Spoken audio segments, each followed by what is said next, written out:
Hello বন্ধুরা, আমি তনুশ্রী চলে এসেছি একটা নতুন ভিডিও নিয়ে। আর আজকে যাকে নিয়ে কথা বলতে এসেছি সে হচ্ছে নান আদার দেন আমাদের ওয়াইটির ননখোকা। তোমরা দেখেছো যে ননখোকার কালকে একটা হঠকারী সিদ্ধান্ত নিয়ে একটা হঠাৎ করে লাইভে চুলকাতে চলে এসেছিল বেশ কিছু কন্টেন্ট ক্রিয়েটারকে। কি কারণে চুলকালো, কি কারণে চুলকানোর ইচ্ছা জাগলো মনে, আমার মনে হয় যতদূর ও ট্রেন্ডিং মানে কি বলবো ট্রেন্ডিং টপিকের মতন ও চর্চায় থাকতে ভীষণ ভালোবাসে। কোথাও কিন্তু একটা জিনিস তোমরা খেয়াল করে দেখো যে কোথাও কিন্তু কোনো ক্রিয়েটার বর্তমানে কিন্তু ওকে নিয়ে কেউ কিন্তু সমালোচনা করছিল না। সবার সমালোচনার কেন্দ্রবিন্দু কিন্তু এখন ছিল চীনাকে নিয়ে কিন্তু সবাই সমালোচনা করছিল। চীনার কুকীর্তি, চীনার পর্দাফাশ, চীনার যে এইসব নোংরামি, এগুলোকে নিয়েই কিন্তু সবাই আলোচনা করছিল। যেটা আগে একটা সময় যারা চীনাকে নিয়ে নেগেটিভ ভিডিও করতো, এই পজিটিভ ভিডিও করতো, তারাও কিন্তু বর্তমানে চীনার এই যে চারিত্রিক গঠন যেটা উঠে আসছে, একটার পর একটা পেঁয়াজের খোলার মতন করে খুলছে, যে একটার পর একটা পুরুষ সঙ্গী সে কিভাবে জামা পোশাকের মতন বদলেছে, সেই ঘটনাগুলোকে নিয়েই কিন্তু বিন্যাস করতে সবাই বেশি ব্যস্ত রয়েছে। তার মধ্যে হঠাৎ করে ননখোকার চুলকানি কি কারণে মাথায় উঠে গেল যে ননখোকা একেবারে চুলকাতে এসে লাইভে বসে পড়ে অন্য কন্টেন্ট ক্রিয়েটারদের চুলকানোমূলক খোঁচামূলক কথা বলা শুরু করলো। এবং তার মধ্যে সব থেকে উপকার যার কাছ থেকে একটা সময় নিয়েছিল সেই জাস্ট দিদি এবং তার সঙ্গে আমাদের নান আদার দেন দীপ্তিদিকে, দুইজনকে কালকে এসে চুলকানো শুরু করলো। দোগলা দোগলা দোগলা বলে তার বক্তব্য, তারা হচ্ছে সব দোগলা। একজন বেঈমান মানুষের মুখ থেকে কেউ দোগলা কথাটা কতটা নিতে পেরেছেন আমার মানে জানতে ভীষণ ইচ্ছা করে। যে একজন বেঈমান মানুষ, যে আপাদ মস্তক মানুষের কাছ থেকে সুবিধা নেয়, যাকে যখন প্রয়োজন ব্যবহার করে এবং ব্যবহার করার শেষে চা খেয়ে ভার ফেলে দেওয়ার মতন করে টুকুস করে ছুঁড়ে ফেলে দেয়, যেটা সে জাস্ট দিদির ক্ষেত্রেও করেছে। একটা সময় জাস্ট দিদি ওদের বাড়িতে গিয়ে ওর যেই পরিস্থিতির মধ্যে ছিল, যেখানে ওর ভিডিও আসছিল না, ওর কি হয়েছিল, কি বক্তব্য, রাত্রি 2টোর সময় ভিডিও করার পরে আর কেন ওর ভিডিও আসলো না, কোথায় গেল ভিউয়ার্সরা, মানে হন্যে হয়ে চিন্তাগ্রস্ত হয়ে পড়েছে যারা ওর ভিউয়ার্স। এবং বারবার জাস্ট দিদিকে কমেন্ট গিয়ে করছিল যে জাস্ট দিদি তুমি যাও একবার গিয়ে দেখো, খোঁজ নাও। উনি বলেছিল যে আমার বাড়ির কাছাকাছি, তো ঠিক আছে তোমরা আমাকে কমেন্ট বক্সে ঠিকানাটা লেখো, আমার ওনার ফেসবুক প্রোফাইলে ওনার নাম্বার দেওয়া আছে, সেখানে যোগাযোগ করে আমাকে সবাই ঠিকানা পাঠাও, কোনখানে বাড়ি, কী বৃত্তান্ত, আমি সমস্তটা মানে ডিটেলসটা জানবো। এমনও শুনেছিলাম যে ওর নাম কি বলে, চীনাকে এমন মারা হয়েছিল, চীনার মাথার খুলি ফেটে গেছিল, অমুক তমুক হেনা তেনা বিভৎস রকম পরিস্থিতি। সেই সময় নানান রকম খবর আমাদের ওয়াইটির মাঝখানে মানে উঠে আসছিল, কিন্তু অরিজিনাল ঘটনাটা কি কেউ কিন্তু জানতে পারছিল না। সেই সময় কিন্তু উনি দায়িত্ব নিয়ে ওইখানে গেছিলেন এবং গিয়ে মানে উনি ভিউজ পেয়েছেন, উনি সাবস্ক্রাইবার গেইন করেছেন, কিন্তু উনি কিন্তু সেখানে গেছেনও, ঢালের মতন হয়ে দাঁড়িয়েছেনও।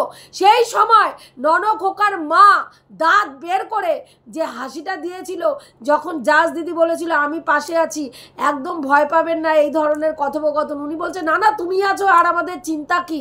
কারণ সেই সময় ছেলে ভালো করে জানতো যে এই রকম একজন কন্ট্রোভার্সি ক্রিয়েটার যে মোটামুটি দাপটের সঙ্গে তার অপোজিটের ক্রিয়েটারদেরকে শুইয়ে রাখার দম রাখে, সেই ক্রিয়েটারকে, আমাদের কন্ট্রোভার্সি ক্রিয়েটারকে আমাদের সঙ্গে যদি থাকে তাহলে সে আমাদের কথাগুলো তুলে ধরতে পারবে, আমাদের সঙ্গে অরিজিনালি কি হয়েছে সে তুলে ধরতে পারবে, এবং তার ভিউয়ার্সরা তা আমার পরিস্থিতি কি বুঝতে পারবে। সেই কারণে সেই সময় তাকে কিন্তু এন্ট্রি দিয়েছিল। প্রথম মনে করে দেখুন, সোলবালির কথা যখন এসছিল তখন কিন্তু সুতপা একটা কথা বলেছিল যে এই দিদি সম্পর্কে, এই ননখোকা সেই সোলবালিকেও বাজে কথা বলেছিল নোংরা মেয়ে ছেলে, নোংরা মেয়ে ছেলে, যাকে দিদি বলে সম্বোধন করেছে, যার কাছ থেকে ফোঁটা নিয়েছে, তাকে নোংরা মেয়ে ছেলে বলে সম্বোধন করতে যে পুরুষের দ্বিধা লাগে না, সে মানুষ আদতে মানুষ কিনা সেটা নিয়ে প্রশ্নবোধক চিহ্ন অনেকগুলো তার পাশে পড়ে। আজকে জাজ দিদি কিন্তু বহুবার এই নিয়ে ওর কাছে অপমানিত হয়েছে, বহুবার অপমানিত হয়েছে। এরও আগে একটা লাইভ করে কোথাও কোনো কিচ্ছু নেই, কোথাও কোনো কিচ্ছু কোনো আগে কোথাও কোনো প্রবলেম নেই, হঠাৎ করে ঝিঙ্কুর আবির্ভাব যখন ঘটলো এবং ঝিঙ্কুকে নিয়ে সমালোচনা শুরু হলো, সেই সময় সবাই যখন এর কালা চিট্ঠাটা আস্তে আস্তে বোঝা শুরু করলো এবং জাস্ট দিদিও বুঝতে পারলো যে এর বাড়িতে কোনো একজন মহিলা এসছে, সে ছিল এবং তার সিক্রেট রুম নিয়ে নানান রকম কথোপকথন উঠে আসছিল। সেই সময় জাস্ট দিদি দায়িত্ব নিয়ে দেখতে গেছিল যে সত্যি সত্যি তার বাড়িতে কেউ সিক্রেটভাবে রয়েছে কিনা, কিন্তু তার আগে তো সিক্রেটভাবে ছিল। উনি যাওয়ার আগে সিক্রেট রুম থেকে, মানে সিক্রেটভাবে যে ছিল তাকে ওই বাড়ির থেকে বিদায় করা হয়েছে। তোমরা বিনোদনের ভিডিওতে শুনেছ 9 দিন এই ঝিঙ্কু এই বাড়িতে ছিল, 9 দিন, একটা দুটো দিন না। জাজ দিদি যাওয়ার পরে দেখলো যে ওর কালা চিঠ্ঠা যে কোনো সময় জাজ দিদি সাধারণ মানুষের কাছে তুলে ধরতে পারে। তখন কি করলো জাজ দিদি, যেদিন গেল তারপর পরই একদিন লাইভ করে যাচ্ছে তাই ভাবে জাজ দিদিকে অপমান করলো। কি না, তুমি আমার দিদির নাম নিয়ে কথা বলবে না, আমরা পছন্দ করি না আমার দিদিকে, আমি যথেষ্ট সম্মান করি, হ্যানা করি ত্যানা করি। হ্যাঁ, যেখানে জাজ দিদি রুমালি বলে তুমি কথা বলো, এগুলো বলবে না, এগুলো আমাদের খারাপ লাগে, এই ধরনের কথোপকথন বলে জাজ দিদিকে ধোয়ালো। যেখানে জাজ দিদি রুমালিকে নিয়ে কোনো মানে ভিডিওই করছিল না, যেটা ভিডিও বেশি করছিল আমাদের বলদি ক্লিপিংস লাগিয়ে আমাদের সৌমালিদিকে অপমানজনক কথাবার্তা বলছিল এই বলদি। সেখানে তাকে কিছু না বলে জাজ দিদিকে অপমানজনক কথা বলা হলো। জাজ দিদি কিন্তু তখনও জাজ দিদি মুখ খুললো না। যত খারাপ আচরণ ভাই করেছে তার থেকে ডবল ভালো আচরণ জাজ দিদি করে তার ভিউয়ার্সদেরকে দেখালো যে তুই দেখ তুই আদতে কি, আর আমি খারাপ জায়গাতে জন্মগ্রহণ করলেও আমি আদতে কি। আমি যাকে ভালোবাসি অন ক্যামেরায় এসে তার বদনাম করি না। এবং সেখানে কিন্তু জাজ দিদি, এই ননখোকার ভিউয়ার্সরা জাজ দিদির ব্যবহার দেখে মুগ্ধ হলো এবং জাজ দিদির কাছেই মানুষ তখন বেশি আসলো এই ননখোকার আসল রূপ জানার পরে। কিন্তু বর্তমানে সিচুয়েশনটা কিন্তু পুরো ঘুরে গেছিল।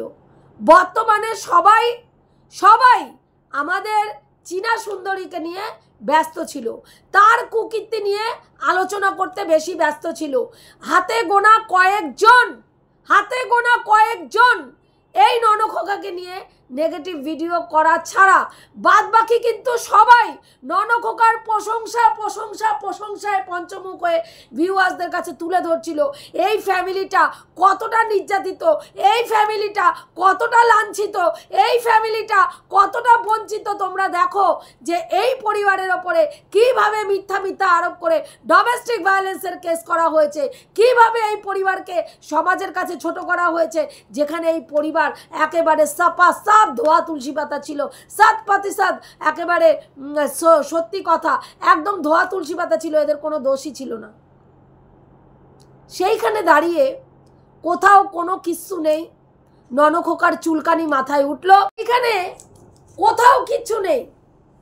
হঠাৎ ননখোকার চুলকানি মাথায় উঠলো, ননখোকা লাইভে আসলো এবং এসে ননখোকার বক্তব্য কি, ননখোকা বক্তব্য দিতে শুরু করলো যে তাকে নিয়ে যারা এক সময় নোংরা কথা বলেছে তারা আর যেন তাকে নিয়ে কোনো রকম পজিটিভ কথা, ভালো কথা তাদের ভিডিওতে বলার দরকার নেই। আর একদিন খারাপ বলেছে, যারা খারাপ বলেছে আজকে তারা ভালো বললে তাদেরকে ও ক্ষমা করবে না, কারণ ও ফেলা থুতু চাটে না। তা বলছে তুই তো ফেলা থুতু চেটে ভাই, 12 জনের ফেলা থুতু চেটে সাপা সাপ করে দিলি। এই নাটকবাজি কথাগুলো কি কারণে মারিস এসে ক্যামেরার সামনে? হ্যাঁ, সাপা সাপ 12 জনের ফেলা থুতু, একজনের দুজনের নয়। সেগুলোকে নিয়ে চেটে পুটে হ্যাঁ দারুণ একেবারে দিন কাটালি, দারুণ ফুরফুরে মেজাজে। হ্যাঁ, আরামবাগ রিসর্ট, তারপরে ওর নাম কি বলে ওই সোলের গিয়ে জিন্সের প্যান্ট পছন্দ, অনেক কিছু করেছিস। সেখানে এসে সে যেইগুলো মানুষ দেখেছে সেইগুলোই মানুষ বলেছে যে তোমাকে ভাই যারা ওকে ভালোবাসে, ভালো করে বুঝুন, ওকে যারা ভালোবাসে তারা কিন্তু ওর ভুলগুলো সেই সময় ধরেছিল। একটাই কারণ ছিল, ওই বাচ্চাটা তার জীবনে যেন এই ধরনের মহিলা যে নিজের 15 বছরের সন্তানকে ছেড়ে এসে 8 বছর লিভিং রিলেশনে থাকার পরে তারপরে এই ননখোকার ঘাড়ে এসে চেপে বসেছিল, সেই মেয়েটা যেন ওই বাচ্চাটার জীবনে মা হয়ে এন্ট্রি নিতে না পারে, এটাই ছিল সবার কনসার্ন। আজকে ভাবুন, যে বিনোদন, যে আরস ওর জন্য বুক পেতে ওর আগের চ্যানেলটা প্রতিবাদ করতে করতে নোংরাভাবে চীনা সুন্দরীকে অ্যাটাক করেছিল ওই চ্যানেলটার মধ্যে, যেই কারণের জন্য ওর চ্যানেলটাই চলে গেল। আজকে অত বড় একটা চ্যানেল চলে গেল ছেলেটার, তারপরেও ছেলেটা নেমে যখন ওর আসল রূপ দেখতে পারলো তখন ওর কাছ থেকে মুখ ফেরালো। সহজে কিন্তু আমাদের আরস কিন্তু সহজে ওর কাছ থেকে মুখ ফেরায়নি। ওর এই নোংরা মানসিকতা, মানুষকে ব্যবহার করে ছুঁড়ে ফেলে দেওয়া, স্বার্থপরতা, বেঈমান মানুষ অত্যন্ত মারাত্মক। যারা সুবিধাবাদী হয়, যারা মানুষকে সুবিধায় ব্যবহার করে এবং সুবিধা পুড়িয়ে গেলে মানুষকে ছুঁড়ে ফেলে দেয়, জানবেন তারা ভালো মানুষ কোনোদিনও হতে পারে না। যেটা এই ননখোকা নয়, এ অত্যন্ত সুবিধাবাদী, অত্যন্ত স্বার্থপর, একাকেন্দ্রিক একজন মানুষ, যে নিজের সুখ, নিজের ভালো, নিজের খাওয়া, নিজের পড়া, নিজের থাকা ছাড়া কিচ্ছু বোঝে না। নিয়ে যে নিজের পরিবারের বাবা মায়ের যত্ন করতে পারে না, যে ছেলে নিজের সুখ ভোগ করতে বেশি ব্যস্ত, বাবা মায়ের ভালো লাগা মন্দ লাগা দেখার থেকে নিজের ভালো লাগা নিজের মন্দ লাগা দেখতে বেশি ব্যস্ত, সে অন্য কাউকে কি দেখবে বলুন তো? কি দেখবে? মানুষ ওর মায়ের জন্য কাজের লোক রাখার কথা বলতে বলতে থুতু উঠে গেছে। ওর বাবা নিচের থেকে ওর মতন একটা ছেলে ঘরে বসে থেকে দিন কাটাচ্ছে ক্যামেরা ধরে, নিচের থেকে বাবা কাঠ, ওই জ্বালানি কাঠ মাথায় করে 3 তলার ছাদে নিয়ে যাচ্ছে, ছেলে বসে বসে ও ক্যামেরা করছে। তাহলে ভাবতে পারেন মা উঠান ঝাড় দেওয়া, ভোর 4টে থেকে উঠে উঠান ঝাড় দেওয়া, ঘর ঝাড় দেওয়া, ঘর মোছা, রান্না করা সমস্ত করে আবার বাচ্চা নিয়ে স্কুলে যাচ্ছে, ওখানে গিয়ে বাচ্চা নিয়ে স্কুলে যাচ্ছে, গিয়ে বসে থাকছে, তারপরে বাচ্চাকে নিয়ে আসছে, তারপরে বাকি রান্না সারছে, ছেলে ঘরে বসে বসে পা দুলাচ্ছে। ও কালকে চীনার বাড়ির লোকের বর্ণনা দিতে গিয়ে কি বলল, একেবারে নোংরা ফ্যামিলি, বাবা নাকি ওকে দেখতে আসার সময় মানে লাল জলের বোতল নাকি সঙ্গে করে বগলে করে নিয়ে এসেছিল। ভাবুন, তাহলে আমার বক্তব্য, লাল জলের বোতল যখন বাবা নিয়ে আসলো, তারপরে সেই বাড়ির মেয়েটাকে বিয়ে করার কি এমন প্রয়োজন হয়ে পড়লো যে লাল জলের বোতল বাবা নিয়ে এসছে, সেটাকে দেখার পরেও সেই বাড়ির মেয়েকে বিয়ে করতে হলো না? তখন চুলকানি মাথার ওপরে ছিল। হ্যাঁ, তারপরে ওর ঠাকুমার কথা বলল, ওর ঠাকুমাও নাকি লাল জল খায় 2 পেক। ওর ঠাকুমাকে যে কোনো অনুষ্ঠানে 2 পেক খাইয়ে দিলেই ওনার আর কিচ্ছু চাই না, 2 পেক খেয়ে উনি একটা গান চালিয়ে দেবে, উনি নাচবেন। একটা বয়স্ক মহিলা সম্বন্ধে একটা ইন্টারন্যাশনাল প্ল্যাটফর্মে এই ধরনের নোংরা বক্তব্য মেয়ের জামাই, নাতনি জামাই দিচ্ছেন, দাঁত বের করে নাতনি জামাই দিচ্ছেন। ভাবতে পারেন কত বড় অসভ্য, ইতর, বর্বর হলে এই ধরনের আচরণ করতে পারে, কত বড় ইতর হলে করতে পারে। হ্যাঁ, তারপরে সেখানে ওর দাদার বক্তব্য কি দিল, দাদা একেবারে নালায়ক, দাদা কোনো কাজ করে না, কর্ম করে না, মস্তানি করে আর ঘরে বসে বসে খায় আর পা দুলায়। বলছি তুই কি করিস? তাও তো মাঝে সাঝে কোথাও পুজো আচ্চা হলে সেখানে গিয়ে পুজো আচ্চা করে, মাঝে মাঝে টোটোটা নিয়ে বেরোয়। তুই কি করিস ভাই? হ্যাঁ, দিন রাত্রি পরিশ্রম করে আর তুমি দাঁতকে নিয়ে শুধু ক্যামেরা ধরো, দাঁতকে নিয়ে ক্যামেরা ধরো, তারপরে তুমি এখানে এসে বিন্যাস মারতে বসেছো। হ্যাঁ, তোমার হাতে গোনা ওই ভিউয়ার যেগুলো আছে না, অন্ধ ভিউয়ার্স, তারাই তোমাকে সাপোর্ট করে, তারাই সাপোর্ট করে। আজকে প্রকৃত মানুষ যারা, তারা বুঝতে পেরেছে তুমি কত বড় বেঈমান, তুমি কত বড় সুবিধাবাদী একজন পুরুষ মানুষ, যে নিজের সাথে মানুষকে ব্যবহার করে ছুঁড়ে ফেলে দাও। যখন তোমার লিগ্যাল টিমে যখন আলুর দম ছিল, আলুর দমকে ভালোভাবে পালিশ করে, আলুর দম দাদার মতন দাদাই হয় না, ভীষণ ভালো, আমার জামাইবাবু পাড়াতুতো হেনা পাড়াতুতো তেনা করে তাকে মাথায় তুলেছো। যখন তার সাবস্টিটিউট, তার থেকেও পাওয়ারফুল আরেকজনকে পেয়ে গেছো, কার দৌলতে পেয়েছো? কার দৌলতে পেয়েছো? এই জাস্ট দিদির দৌলতেই ওনাকে তুমি পেয়েছো, যাকে নিয়ে, যার মানে কি বলবো পাওয়ারে, যার পাওয়ারে তুমি এত নাচন কদন দিচ্ছ না, এত নাচন কদন, এত ভাব, বিশাল একটা কিছু হয়ে গেছি, বিশাল কিছু ছিঁড়ে ফেলেছি, আমি একেবারে সেলিব্রিটি হয়ে গেছি। ভাই, আমাকে নিয়ে ছোট ছোট ক্রিয়েটাররা আলোচনা করবে না, আমার পয়সায় ক্রিয়েটাররা খায়, আমাকে আলোচনা করে তাদের পেট চলে, আমার জন্য তারা টিকে আছে। ভাই কে, ভাই কে কে কে কে তুমি কে কে কি অকাত আছে তোমার? কি অকাত আছে? হ্যাঁ, কি অকাত আছে? মানুষ ভিউজ দেয়, সেই পয়সায় তুমি ফুটানকিগিরি মারো। বিজনেস বিজনেস বিজনেস, আজকে 4-5 মাস ধরে শুনছি বিজনেস, তার এখনো সেট আপ তৈরি করেই উঠতে পারোনি। এই আমি ইউটিউব ছেড়ে দেবো, আর ইউটিউব করবো না, এই তো ইউটিউব ছেড়ে দেবো, আর আমি ইউটিউব করবো না। কিন্তু দেখো, সেই বউ বিক্রি করেই, সেই বউয়ের কচকচানি কচিয়েই তোমাকে লাইভ চালাতে হচ্ছে। এখনো সুযোগ পেলেই তুমি, হ্যাঁ, যখনই সুযোগ পাচ্ছ ব্যতি গঙ্গার মধ্যে হাত ধুতে চলে আসছো। কেন ভাই? তোমাকে কি কেউ ডেকেছে? না তোমাকে চীনা সুন্দরী তোমাকে নিয়ে কোনো খোঁচাখুচি করেছে কি? করেনি তো।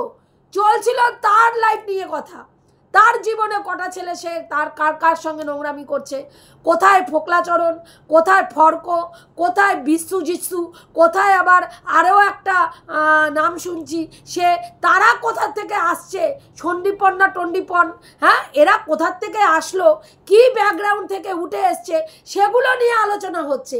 কিভাবে পরিচয় হলো, কে ওকে চীনাকে কি নামে ডাকে, এই সব নিয়ে আলোচনা হচ্ছে। ভাই, সেটা তো তোমার মজা মারার কথা, মজা মারার কথা। সেখানে হঠাৎ করে এসে সমালোচকদেরকে সুরসুরি দেওয়ার কারণটা কি? কারণটা কি? তাদেরকে নিয়ে মেন দুজন যারা তোমাকে নিয়ে পজিটিভ ভিডিও করে, হ্যাঁ, পজিটিভ ভিডিও করে। রিসেন্টলি দীপ্তিদি তোমার ক্লিপিংস ইউজ করে ভিডিওটা করেছে, যেখানে তোমার গুণকীর্তন উনি করেছেন, যেখানে ওনার গুণকীর্তন শুনে আরও পাঁচটা মানুষ গিয়ে তোমার ভিউয়ার সেখানে গিয়ে গুণকীর্তন করেছে। তাহলে সেই মানুষটাকে হঠাৎ করে খোঁচা দিয়ে, ভাই তুমি ক্লিপিংস ইউজ করবে না, আমার ক্লিপিংস যেন কেউ না ইউজ করে। ভাই, ইউটিউব নিজে পারমিশন দিয়েছে যে যদি সেই ইউটিউবের গাইডলাইন মেনটেন করে তোমার ক্লিপিংস দেখাতেই পারে, যদিও সে গাইডলাইন মেনটেন করে দেখায়নি, কারণ তিনি ভেবেছেন যে তোমাকে নিয়ে পজিটিভ ভিডিও করছে, তাই সে ক্লিপিংসটা দেখাতেই পারে। একটা ক্রিয়েটার পজিটিভ ভিডিও করছে, তোমার ফ্যামিলির গুণকীর্তন মানুষের কাছে পৌঁছে দিচ্ছে, হ্যাঁ, 5000 ভিউজ হোক, 10,000 ভিউজ হোক, সেই 10,000 মানুষ তোমাকে পজিটিভভাবে দেখছে, সেখানে তোমার কৃতজ্ঞতা বোধ নেই। তুমি এত বড় হনুদাস হয়ে গেছো, তুমি এসে সেইখানে সেই ক্রিয়েটারকে খোঁচা দিয়ে তুমি তাকে অপমানজনক কথা বলছো, এবং তার সঙ্গে জাজ দিদি, যেই দিদি তোমাকে একদিন বিপদ থেকে রক্ষা করেছে। আরে ভাই, মানুষ একদিন উপকার করলে সেই উপকার মনে রাখতে হয়, আর যে রাখে না সে অমানুষের জাত হয়, সে মানুষ হয় না, সে অমানুষের জাত হয়, যেটা তুমি বর্তমানে পরিণত হয়েছো।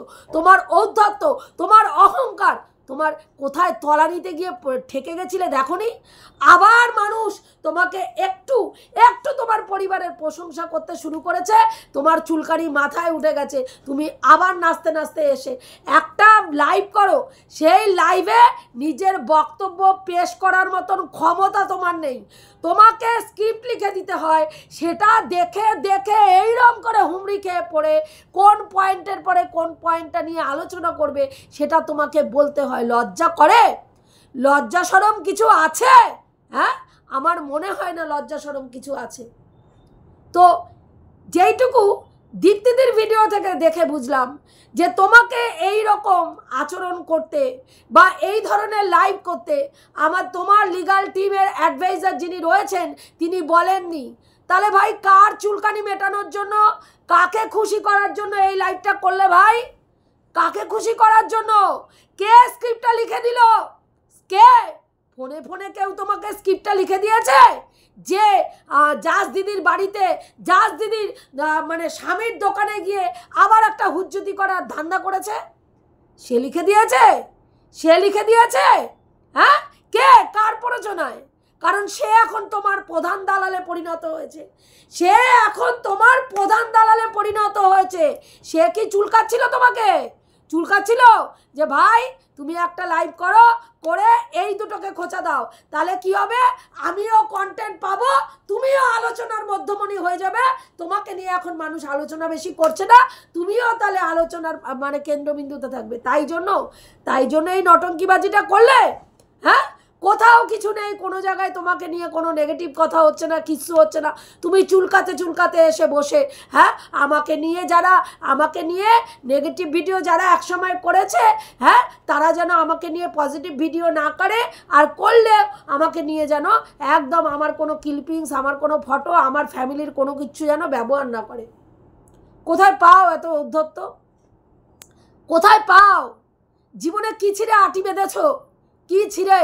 বউয়ের চরিত্র বিক্রি করে আজকে লাখের ওপরে চ্যানেল করে লাখের ওপরে ইনকাম করে আজকে এই জায়গায় দাঁড়িয়ে আছো। বউয়ের ইজ্জত বিক্রি করে, বউয়ের পরকিয়াকে মূলধন করে তোমার লাইভ চলেছে। আজও বোধি বউকে নিয়ে 10টা নোংরা কথা না বললে তোমার ভিডিওতে তোমার ভিউয়ার্সরা তোমার মুখে মুততেও যায় না। তারপরেও তুমি এতটাই নির্লজ্জ, তারপরেও তুমি উঠে এসে মানুষকে 10টা নোংরা কথা বলতে একবারও দ্বিধা করো না।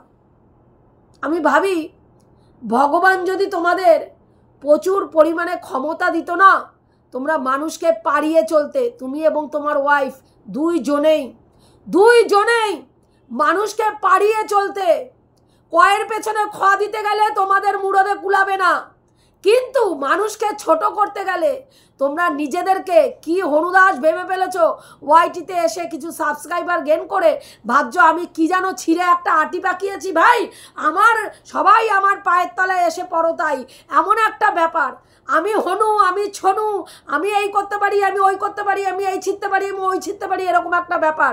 হ্যাঁ, আমি বিশাল কিছু অ্যাচিভ করে ফেলেছি কি না?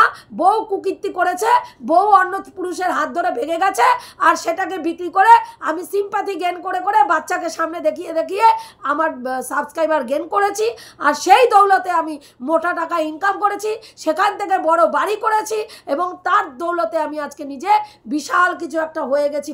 হাম্মরিয়া ভাব করে এসে এখানে বসছি। আমি লোকের অন্ন জোগাচ্ছি, তোমার অন্ন কারা জোগাচ্ছে আগে সেটা ভাবো। যে তোমার অন্ন তোমার ভিউয়ার্সরা জোগাচ্ছে, সেই ভিউয়ার্সদেরকে অপমান করতেও তুমি ছাড়োনি। তুমি এতটাই নির্লজ্জ তুমি ভিডিওতে তোমার ভিউয়ার্সদেরকে সম্মান করতে পারো না।